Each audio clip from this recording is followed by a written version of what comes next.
Siva media நண்பர்கள் அனைவருக்கும் வணக்கம்.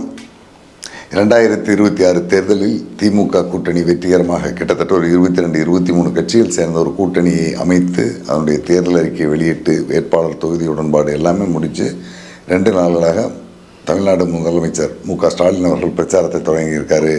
இந்த நேரத்தில் அதனுடைய கூட்டணி கட்சிகளாக இருக்கக்கூடிய பெரும் கட்சின்னு சொல்லக்கூடிய 2 கட்சிகள், ஒன்று விடுதலை சிறுத்தைகள், இன்னொன்று காங்கிரஸ் கட்சியினுடைய உள்கட்சி விவகாரத்தில், அதாவது என்றைக்குமே அவங்க வேட்டியை கட்டிக்கிட்டு கமிட்டி கூட்டம் நடத்த முடியாது அப்படிம்பாங்க. அந்த மாதிரியான சூழலில் இன்னும் அவங்களுடைய அடிதடி பிரச்சனை முடியலை. அடிதடி ஆரம்பிக்கவே இல்லை. இன்னும் வேட்பாளர் பட்டியலை வெளியிட முடியாத சூழலில் அந்த கட்சி சிக்கலில் மாட்டிக்கிட்டு இருக்குது.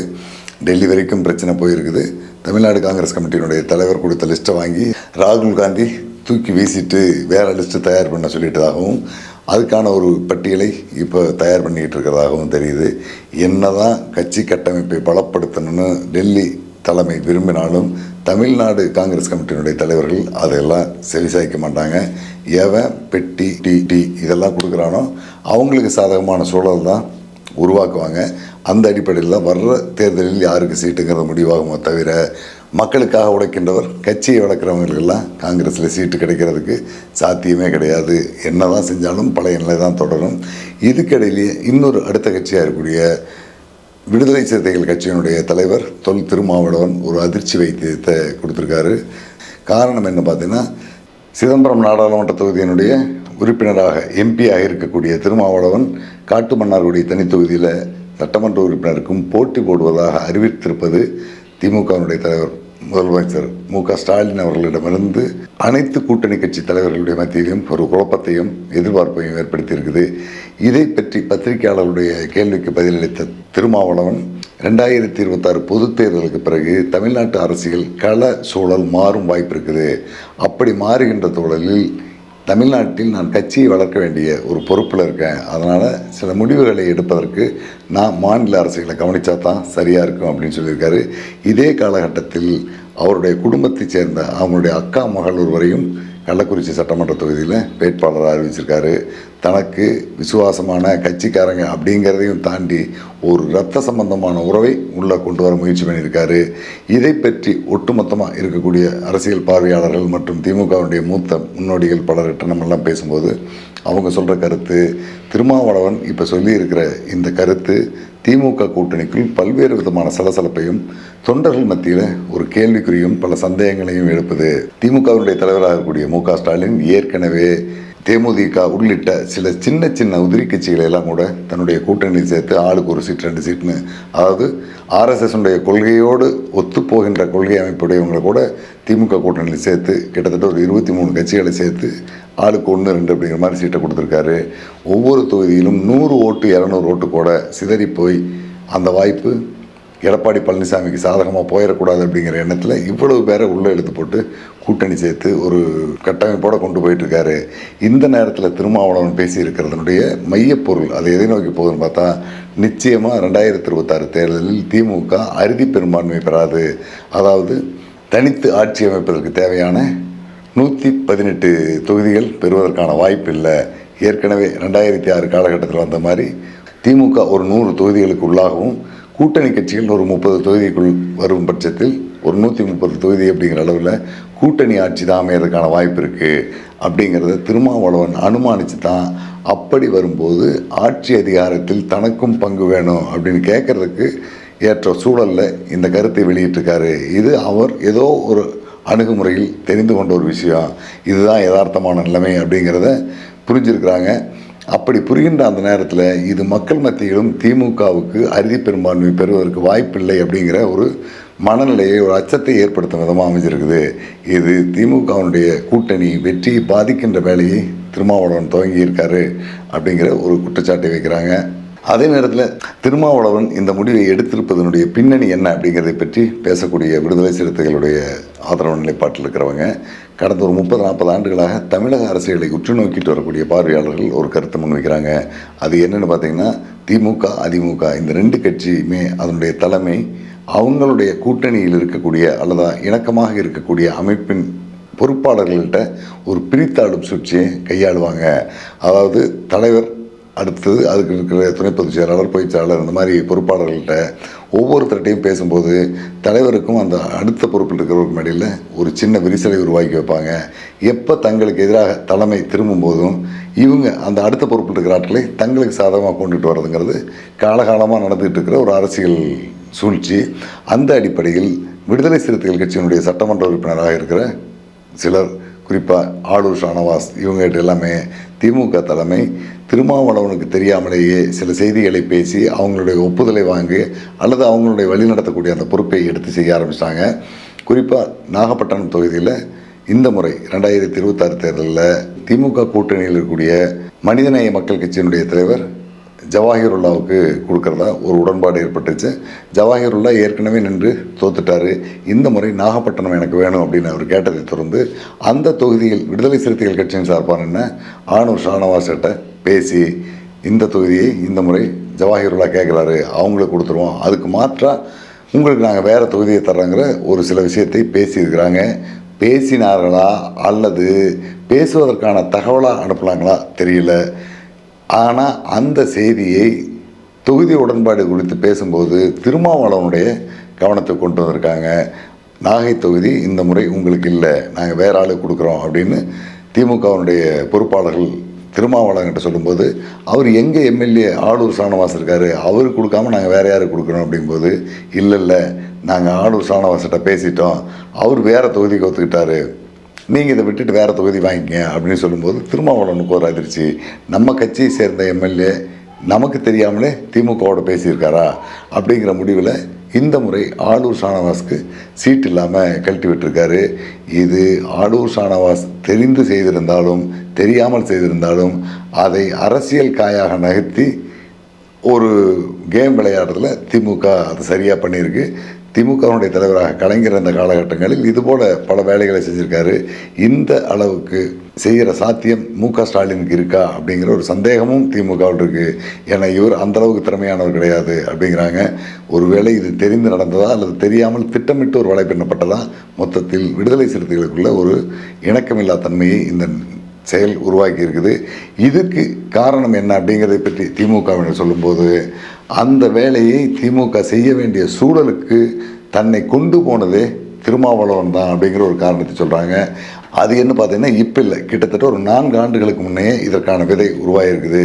குறிப்பாக ஆதவ் அர்ஜுனா அப்படிங்கிற அந்த கேரக்டர் தான் திமுகவுக்கும் விடுதலை சிறுத்தைகளுக்கும் ஒரு இணக்கம் இல்லாத சூழலை உருவாக்க காரணமாக இருந்தார் அப்படிங்கிறாங்க. ஏன்னா 2016 2021 தேர்தல் காலகட்டங்களில் திமுகவுக்கு சில ஊடக தொடர்பான வேலைகளுக்காகவும் ஒரு சர்வேவுக்காகவும் ஒரு டீமை கொண்டு வராங்க. அந்த டீமோட வேலை செஞ்சவர் தான் ஆதவ் அர்ஜுனா. அடுத்து 2021 திமுக ஆட்சிக்கு வந்ததுக்கு பிறகு அவர் மீண்டும் திமுகவுக்குள்ளே வந்துடுறாரு. திமுகவில் எளிமையாக பொருளாதாரத்தை கொஞ்சம் அள்ளி வீசணும்னா எல்லா பதவிகளையுமே எளிதில் வாங்கிடலாம் அப்படிங்கிறது கடந்த காலங்களில் நம்ம பார்த்துட்டு இருக்க உதாரணம். அந்த வகையில் ஆதவ் அர்ஜுனாவும் சில முக்கிய பொறுப்புகளை வாங்குறாரு. வாங்கினதுக்கு பிறகு அதை நிர்வகிக்கின்ற பொறுப்பு இல்லாமல் மற்ற துறைகளிலும் தன்னுடைய ஆதிக்கத்தை செலுத்த முடியும்போது திமுகவில் இருக்கக்கூடிய அந்த முதல் சுற்று தலைவர்கள் இவருக்கு ஒரு செக்கு போடுறாங்க. திமுக விட்டு வெளியேற வேண்டிய ஒரு சூழலை கொண்டு வராங்க. திமுகவிலிருந்து அவர் வெளியேற வந்த அடுத்த கட்டத்திலேயே விடுதலை சிறுத்தைகள் கட்சியில் போய் சேர்றாரு. விடுதலை சிறுத்தைகள் கட்சியில் சேர்ந்த உடனே அதனுடைய துணை பொதுச் செயலாளர் அப்படிங்கிற பெரிய பொறுப்புக்கு வர்றாரு. திருச்சியில் ஒரு மாநாடு, அந்த மாநாட்டுக்கான முழு செலவுகளையும் ஆதவ் அர்ஜுனா தான் பண்ணியிருக்காரு. அது தவிர விடுதலை சிறுத்தைகள் கட்சிக்கும் ஒரு பெரும் நிதியை நன்கொடையாக கொடுத்துருக்காரு. இது எல்லாமே நான் திமுகவிலிருந்து வெளியில் போனாலும் பெரிய ஆளாக தான் இருக்கேன் அப்படிங்கிறத காட்டிக்கிறதுக்காக செஞ்ச வேலை. இதை திருமாவளவன் அனுமதித்திருக்கக்கூடாது. தன்னுடைய கூட்டணி கட்சியிலிருந்து வெளியே வந்த ஒருவரை தன்னுடைய கட்சியில் சேர்த்து இவ்வளோ பெரிய உயர்ந்த பொறுப்பை கொடுக்கும்போது அந்த கட்சிக்கும், அதாவது ஆளுங்கட்சியாக இருக்கக்கூடிய திமுகவுக்கும் நமக்கும் ஒரு சின்ன மோதல் வரும் அப்படிங்கிறத அவர் நினச்சி பார்த்துருக்கணும். அவர் அதை நினைக்கல, அதே மாதிரி செஞ்சார். அந்த இடத்திலும் இந்த ஆதவ் அர்ஜுனா விசுவாசமாக இல்லாமல் 2024 ஆண்டே அதிலிருந்து வெளியில் போயிடுறாரு. போன உடனே தாவேக்காவோடு சேர்றாரு. தாவேக்காடு 2025 தாவேக்காவுடைய தேர்தல் பிரச்சார மேலாண்மை பொதுச் செயலாளர் அப்படிங்கிற ஒரு பதவி வாங்கிட்டார். கிட்டத்தட்ட அந்த கட்சியிலும் விஜய்க்கு அடுத்தபடியான ஒரு பொறுப்பான நிலைமைக்கு போயிட்டார். திமுகவில் சாதாரண ஒரு தேர்தல் கருத்து கணிப்பு நடத்தக்கூடிய ஆளாக இருந்தவர் விடுதலை சிறுத்தைகள் கட்சியினுடைய துணை பொதுச் செயலாளர்ங்கிற பொறுப்புக்கு வந்து இப்போ தாவேக்காவில் பயணம் பண்ணிகிட்டு இருக்காரு. இந்த நபரை திருமாவளவன் தன்னுடைய கட்சியில் சேர்த்தும் போதே திமுக விடுதலை சிறுத்தைகளை சிதைக்கணும் அப்படிங்கிற அந்த மனநிலைக்கு வந்துருச்சு. அதாவது விடுதலை சிறுத்தைகள் கட்சிக்குள்ளே தங்களுக்கு ஆதரவான ஒரு சிலரை உருவாக்கணும் அப்படிங்கிற ஒரு சூழல் வந்துட்டுது. ஏன்னா திமுகவினுடைய அரசியல் அனுபவத்தில் 4ல் ஒரு பங்கு கூட இல்லாத திருமாவளவன் திமுகவுக்கு ஒரு செக் வைக்கணுங்கிற முயற்சிக்கு வரும்போது நம்ம அதை பார்த்துட்டு சும்மா இருக்க முடியாது. நாங்களும் ஒரு செக் வைக்கணுங்கிற மனநிலைக்கு வந்தோம் அப்படிங்கிறத திமுகவில் தொடர்ந்து பயணிச்சுட்டு இருக்கிறவங்களுடைய ஒரு குற்றச்சாட்டாக இருக்குது. இதற்கு அடுத்த கட்டமாக இன்னும் கொடுமையான ஒரு செய்தி நடக்குது. அது என்ன பார்த்தீங்கன்னா, தாவேக்கால பொறுப்பு வாங்கின கையோட ஆதவ் அர்ஜுனா நேராக திருமாவளவனை பார்க்க வர்றாரு. என்னுடைய அரசியல் வழிகாட்டி இவர் தான், என்னுடைய அரசியல் ஆசாயம் இவர் தான், இவர்கிட்ட நான் வாழ்த்துக்களை பெற்றுக்கிட்டு போகிறது தான் பெருமையாக நினைக்கிறேன்னு ஒரு சால்வையை போட்டுட்டு பெரியார் அம்பேத்கர் 2 பேரும் இணைந்திருக்கிற மாதிரி ஒரு சிலையை கொடுத்துட்டு அதை ஃபோட்டோவை எடுத்து அன்றைக்கி பத்திரிகையில் வெளியிடுறாரு. அப்போ தாவேக்காவுக்கு போனாலும் எங்கே போனாலும் ஆதவ அர்ஜுனா திருமாவளவனோட தொடர்பில் தான் இருக்கார். ஆதவ அர்ஜுனாவுக்கான வழிகாட்டி அவர் கொள்கை ரீதியாக இயக்கக்கூடியது எல்லாமே திருமாவளவன் தான் அப்படிங்கிற மாதிரியான ஒரு தோற்றத்தை உருவாக்கி கொடுத்திருந்தார். இதுக்கு திருமாவளவனும் உடந்தையாக இருந்திருக்காரு. இந்த இடத்தில் திமுக மற்றும் விடுதலை சிறுத்தைகள் கட்சிக்கு இடையில் இன்னும் ஒரு பிளவு ஏற்படுது, ஒரு விரிசல் வருது. இந்த கட்டத்தில் தான் திமுகவினுடைய தலைமை, அதில் இருக்கிற முக்கிய பொறுப்பாளர்கள், விடுதலை சிறுத்தைகள் கட்சியில் இருக்கக்கூடிய முக்கியமான நபர்கள், அதாவது ஆளூர் ஷானவாஸ் மாதிரியான ஆட்களை தலைமை மூலமாக வந்த சில வேலைகளை நீங்கள் தலைமைக்கு போயிட்டு வரீங்க, அந்த வேலையை நாங்களாம் செஞ்சு தர மாட்டோம் அப்படிங்கிற மாதிரி அவங்க சில கோரிக்கைகள். ஏன்னா ஒரு சட்டமன்ற உறுப்பினருக்கு ஒவ்வொரு நாளும் ஆயிரக்கணக்கான பிரச்சனைகள் வரும். அதில் சில விஷயங்களை அரசனுடைய கவனத்துக்கு கொண்டு போவாங்க. இது அந்த கட்சியினுடைய தலைமை வழியாகவும் போகும், தொகுதி சார்ந்த விஷயங்கள் நேரடியாகவும் போகும். அப்படி போகின்ற செய்திகளை எல்லாமே ஏன் நேராக சொன்னால் செய்ய மாட்டோம் அப்படிங்கிற மாதிரி இவங்க தலைமைக்கு தெரியாமையே சில வேலைகளை இந்த நபர்களுக்கு செய்து கொடுக்குற சூழலுக்கு வர்றாங்க. இது தலைமைக்கு தெரியாமலே நம்ம போனாலும் நமக்கு இந்த வேலை நடக்குங்கிற முடிவில் அந்த வேலைகள் எல்லாமே இந்த சட்டமன்ற உறுப்பினர்கள் மூலமாக அரசுக்கு நேராக வருது. அரசு அதை செஞ்சு கொடுக்குது. இதன் மூலமாக ஒரு இணக்கத்தை ஏற்படுத்தி அந்த இணக்கத்தை தலைமைக்கு தெரிவிக்கும் போது இந்த சட்டமன்ற உறுப்பினர்களுக்கும் தலைமைக்கும் ஒரு பெரிய விரிசல் ஏற்பட்டு இப்போ அது விலகி போகிற சூழல் வந்திருக்குது. இதுக்கு அடுத்தபடியாக என்ன நடக்கும் அப்படிங்கிறதை பற்றி தான் எல்லா அரசியல் பார்வையாளர்களும் சொல்லக்கூடிய விஷயம். அடுத்து திமுக பெரும்பான்மை பெறாத ஒரு சூழலுக்கு வரும் என்பதை திருமாவளவன் உறுதியாக நம்புகிறாரு. ஒருவேளை திமுக பெரும்பான்மை பெறாத சூழலுக்கு வரும் பட்சத்தில் அதிமுக பெரும்பான்மை பெறக்கூடிய சூழலுக்கு வந்தால், அதாவது இன்னொரு 8 சீட்டு 10 சீட் பத்தலை அப்படிங்கிற நிலைமை வந்தால் அதிமுகவுக்கு போகிறதுக்கும் அவர் தயாராக இருப்பார். இந்த பக்கம் தாவேக்கா வந்தாலும் தாவேக்காவுக்கு போகிறதுக்கு அவர் தயாராக இருக்கார். அதுக்காகத்தான் சட்டமன்ற உறுப்பினர்களுடைய தலைமை பொறுப்பை தானே ஏற்றுக்கணுங்கிற முடிவுக்கு வந்திருக்காரு.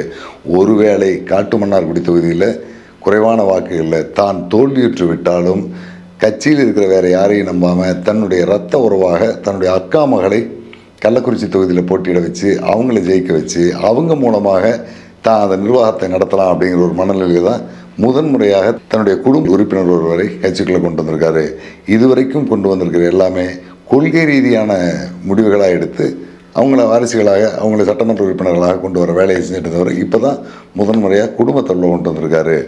இது இந்த திமுக அதிமுக கட்சிகளினுடைய பிரித்தாளும் சூழ்ச்சியிலிருந்து தன்னுடைய கட்சியை காப்பாற்றணும் அப்படிங்கிற அந்த முடிவில் அதை செஞ்சுருக்கார் அப்படின்னு சொல்கிறாங்க. திமுக மற்றும் விடுதலை சிறுத்தைகள் இந்த 2 கட்சிக்கு இடையில் இந்த விரிசல் அதிகமாகி போகிறதுக்கு இன்னும் ஒரு காரணம் இருக்குது. அது யாருன்னு பார்த்தீங்கன்னா, பெரம்பலூர் மாவட்ட விடுதலை கட்சியினுடைய செயலாளராக இருந்து இப்போ மாநில பொறுப்பில் இருக்கக்கூடிய இரா கிட்டு, அவரை இரா கிட்டுங்கிறத விட ராக்கெட் அப்படின்னு தான் சொல்லுவாங்க. அந்த மாதிரி இரா கிட்டு அப்படிங்கிறவருடைய பேர் திருமாவளவனுடைய ஆரம்பகால நண்பர். இவர் ஒடுக்கப்பட்ட சமூகத்தை சேர்ந்தவர் அல்ல, பிற்படுத்தப்பட்ட சமூகத்தை சேர்ந்தவர். ஆனாலும் திருமாவளவனோட குடும்பத்தோடு மிக நெருக்கமாக இருக்கக்கூடிய அவருடைய நம்பிக்கைக்குரியவர். இவரை நீண்ட நாளாக சட்டமன்ற உறுப்பினராகணும் அப்படிங்கிற முயற்சியில் திருமாவளவன் இருக்கார். அதுக்கேற்றபடி அந்த பகுதியில் அவருக்கு தொகுதிகள் கிடைக்கல. இந்த முறை அவரை எப்படியாவது சட்டமன்ற உறுப்பினர் ஆக்கணும் அப்படிங்கிற முடிவில் அந்த பகுதியில் ஒரு தொகுதி கேட்குறாரு. அதை சிவசங்கர் மூலமாகவும் கேட்டதாக சொல்கிறாங்க. சிவசங்கர் ஏற்கனவே குன்னம் தொகுதியில் நின்று ஜெயித்தவர். மீண்டும் குன்னம் தொகுதியில் நின்று ஜெயிக்கிறதுக்காக, அதாவது அரியலூர் மாவட்டம், அந்த தொகுதிக்கு பல திட்டங்களை எல்லாம் செஞ்சுட்டு இருந்திருக்காரு. அந்த இடத்தில் கிட்டுவை நிற்க வச்சு நான் ஜெயிக்க வைக்கணும், நீங்கள் எந்த தொகுதியில் இருந்தாலும் ஜெயிச்சிருவீங்க, ஜெயங்கொண்டம் அல்லது அரியலூர் இந்த மாதிரி இடத்துல நின்றுக்கலாமே அப்படின்னு திருமாவளவன் அமைச்சர் சிவசங்கர்கிட்ட கேட்டதாகவும், சிவசங்கர் இப்போ அது சாத்தியமில்லை, நான் தேர்தலுக்கான முக்கால்வாசி வேலையில் அந்த தொகுதியில் முடிச்சு வச்சிட்டேன், அப்படின்னு சொன்னதோடு மட்டும் இல்லாமல், நீங்கள் யாருக்காக கேட்குறீங்க போது, கிட்டுவுக்காகத்தான் நான் கேட்குறேன்னு திருமாவளவன் சொன்னதுக்கு, கிட்டுக்கு இந்த தொகுதியில் நின்றால் நிச்சயமாக ஓட்டு கிடைக்காது. ஏன்னா அவருடைய பெரம்பலூர் மாவட்ட நடவடிக்கைகள் எல்லாமே மக்கள் மத்தியில் அதிருப்தி ஏற்படுத்தும், கவனம் அப்படிங்கிறதோட அந்த தொகுதியை கொடுக்க மாட்டேன்னு சொல்லியிருக்காரு. அதுக்கு அடுத்தபடியாக திமுக கூட்டணியில் 8 தொகுதிகள் ஒதுக்கீடு செய்யப்பட்டதில் பண்ருட்டி சட்டமன்ற தொகுதியும் விடுதலை சிறுத்தைகளுக்காக ஒதுக்கப்பட்டிருக்குது. அந்த தொகுதியில் அவரை இந்த இரா கிட்டுவை கொண்டு வந்து நிறுத்த முயற்சி பண்ணும்போது, ஏன்னா விடுதலை சிறுத்தைகள் சார்பாக யாரை வேணாலும் எங்கே வேணாலும் நிறுத்தலாம். ஆனால் அந்த செலவுகளை எல்லாம் செய்யக்கூடிய பொறுப்பில் திமுகவும் அதனுடைய மாவட்ட செயலாளர் தான் இருக்காங்க. அந்த வகையில் கடலூர் மாவட்ட மேற்கு பகுதியினுடைய திமுக செயலாளர் அமைச்சர் கணேசன் இந்த தொகுதியில் நிறுத்த வேண்டாம், அவர் உடையார் சமூகத்தைச் சேர்ந்தவர், பண்ருட்டி வன்னியர் சமூகம் அதிகமாக இருக்கடா, அந்த இடத்துல வன்னியர் வேட்பாளர் ஒருத்தரை போட்டால் தான் சரியாக இருக்கும், நீங்கள் உடையாரை போட்டால் தோற்றுருவார். அடுத்ததான் அவருக்கு பெரம்பலூர் பகுதியில் இருக்கிற செல்வாக்கோ அவருடைய பற்றிய அறிமுகமோ இந்த தொகுதியில் கிடையாது, தொகுதிக்கு அறிமுகமான யாராவது ஒருத்தரை போடுங்க. ஏன்னா தமிழக வாழ்வுரிமை கட்சியினுடைய வேல்முருகன் செல்வாக்காக இருந்த இந்த பகுதியில் வேற ஆளை போட்டு ஜெயிக்க வைக்கிறது சிரமம் அப்படின்னு சொல்லி அதுக்கும் ஒரு முட்டுக்கட்டை போட்டிருக்காரு. அப்படி போட்ட முட்டுக்கட்டையில் இன்னும் திருமாவளவனுக்கு எரிச்சல் அதிகமாகி, என்னுடைய கட்சியில் யாரை வேட்பாளராக போடணுங்கிறது கூட நான் நிர்ணயம் செய்ய முடியாத அளவுக்கு திமுக தலையிடுது, அதனால் திமுகவுக்கு ஒரு செக் வைக்கணும் அப்படிங்கிற முயற்சியில் தான் இந்த நகர்வோடு எல்லாம் கொண்டு போயிட்டு கடைசியாக காட்டுமன்னார்குடி தொகுதியில் தானே போட்டியிட்டு இனிமேல் தமிழ்நாட்டு அரசியலினுடைய அனைத்து நகர்வுகளையும் நானே முன்னின்று நடத்த போகிறேன் அப்படிங்கிற மாதிரியான ஒரு சூழலுக்கு வந்திருக்காரு. உள்ளபடியே அவருக்கு இருக்கிற பயம் அதுதான். திமுக அதிமுக இந்த 2 கட்சியுமே தன்னோடு இணக்கமாக இருக்கின்ற அல்லது பிரிஞ்சு போகின்ற எதிர்த்து குரல் கொடுக்கின்ற எந்த கட்சியாக இருந்தாலும் அதை உடைச்சிருவாங்க. அப்படி அந்த கட்சி உடையாமல் காப்பாற்றணும்னா நம்ம இந்த பொறுப்புக்கு வரணுங்கிற முடிவில் தான் இந்த வேலைகளை செஞ்சிட்ருக்காரு. இதனுடைய அடுத்த கட்ட தொடர்ச்சியாக இந்த விரிசல் இந்த 2-3 நாளாக அதிகமாகி போனதில் நேற்றுக்கு இன்னொரு கட்டத்தை தாண்டி போயிருக்கு. அதாவது காட்பாடி தொகுதியில் போட்டியிடக்கூடிய அமைச்சர் துரைமுருகன் அந்த மாவட்ட செயலாளர் காட்பாடி தொகுதி, அதாவது இப்போ ஒவ்வொரு சட்டமன்ற தொகுதியும் ஒவ்வொரு மாவட்ட செயலாளரை திருமாவளவன் அறிவிச்சிருக்காரு. அப்படி காட்பாடி தொகுதிக்குட்பட்ட மாவட்ட செயலாளர் பொறுப்பில் இருக்கிறவர் பிலிப், இவர் துரைமுருகன் பிரச்சாரத்துக்கு போயிட்டு அந்த திறந்தவெளி பிரச்சார வேனில் ஏறி நிற்கிறதுக்காக இவர் போகிறாரு. எனக்கு நிகராக நீ ஏறலாம் ஐயா, இறங்கியா கீழேன்னு சொல்லி துரைமுருகன் அவரை வண்டியை விட்டு இறங்க சொன்னதாகவும் அதனால் வெறுத்து போன பிலிப் வெளியில் போயிட்டதாகவும் ஒரு செய்தி வந்திருக்கு. கிட்டத்தட்ட அவங்க சொன்ன வார்த்தைகளில் கொஞ்சம் மாறுபாடு இருக்கலாமே தவிர பொதுவாக மற்றபடி அவர் வேனில் ஏற போனவரை துரைமுருகன் கீழே இறக்கி விட்டுறாரு. இது இந்த 2 நாளாகவே சமூக ஊடகங்களில் ஒரு பேசு பொருளாக வந்துட்டு இருக்குது. இதை விடுதலை சிறுத்தைகள் கட்சியினுடைய பல பொறுப்பாளர்கள் மற்றும் இந்த ஒடுக்கப்பட்ட சமூகத்தினுடைய ஆதரவு நிலையில் இருக்கிற பலரும் சாதிய ரீதியில் இவர் தாழ்த்தப்பட்டவர் ஒடுக்கப்பட்டவர் என்ற காரணத்தினால் துரைமுருகன் ஆணவ ஜாதி வெறியில் இவரை கீழே இறக்கி விட்டார் அப்படிங்கிற ஒரு பரபரப்பான செய்தி ஓடிட்டு இருக்குது. ஆனால் உள்ளபடியே பிலிப் ஒடுக்கப்பட்ட சமூகத்தை சேர்ந்தவர் அல்ல, அவர் பிற்படுத்தப்பட்ட சமூகத்தை சேர்ந்தவர். திருமாவளவன் மீது அளவுக்கு அதிகமான அன்பும் பற்றும் வச்சிருக்கிறவர். அதனால தான் அந்த கட்சியில் அவர் பயணிச்சிட்டு இருக்காரு. அவர் ஒடுக்கப்பட்ட சமூகத்தை சார்ந்தவர் அல்ல அப்படிங்கிறதையும் சொல்கிறாங்க. இருந்தாலும் இந்த வேறுபாடு நிச்சயமாக இந்த தேர்தலில் துரைமுருகனுக்கு எதிரொலியாக இருக்கும். ஏன்னா காட்பாடி தொகுதியினுடைய, அதாவது வேலூர் பகுதியை ஒட்டி இருக்கிற சில குறிப்பிட்ட ஊர்களை சொல்கிறாங்க, முள்ளிப்பாளையம், விருதம்பட்டு, சேன்பாக்கம் அப்படிங்கிற இந்த பகுதி எல்லாமே கிட்டத்தட்ட ஒரு 30,000 40,000 ஒடுக்கப்பட்ட சமூக மக்கள் அந்த பகுதியில் வாக்காளர்களாக இருக்காங்க. இவங்களுடைய வாக்குகள் நிச்சயமாக இந்த முறை துரைமுருகனுக்கு கிடைக்காது. கடந்த முறையே தபால் வாக்கு வித்தியாசத்தில் தான் துரைமுருகன் ஜெயித்தார்.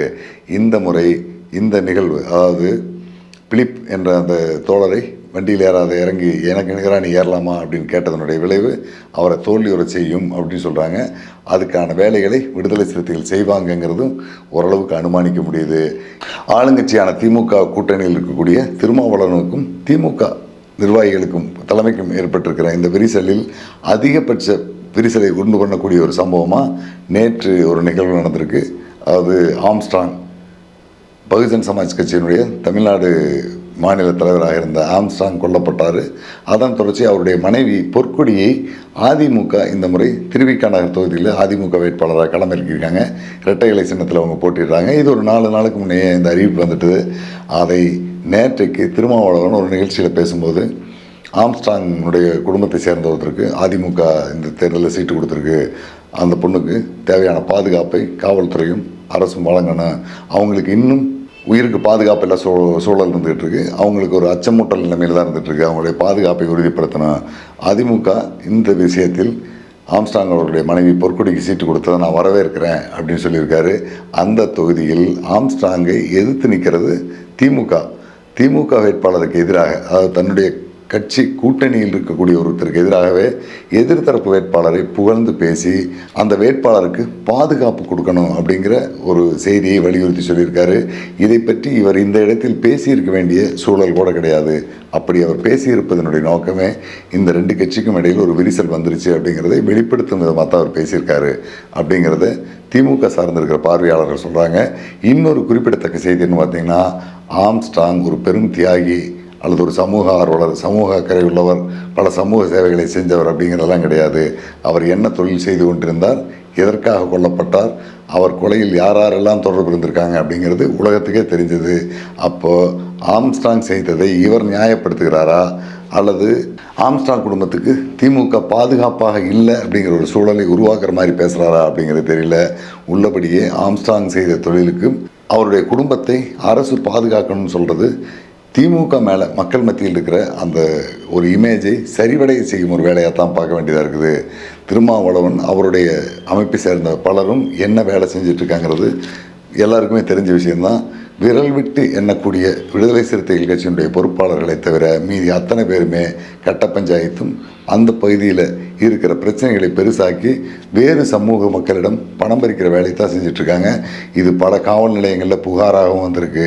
இதையெல்லாம் தெரிஞ்சிருந்தும் நாங்கள் திருமாவளவனோடு கூட்டு வச்சிருக்கிறது மத்திய பாரதிய ஜனதாவினுடைய அந்த பாசிச கோட்பாட்டை எதிர்க்கிற ஒரு கண்ணோட்டத்துக்காக தான் வச்சுருக்கிறோம்.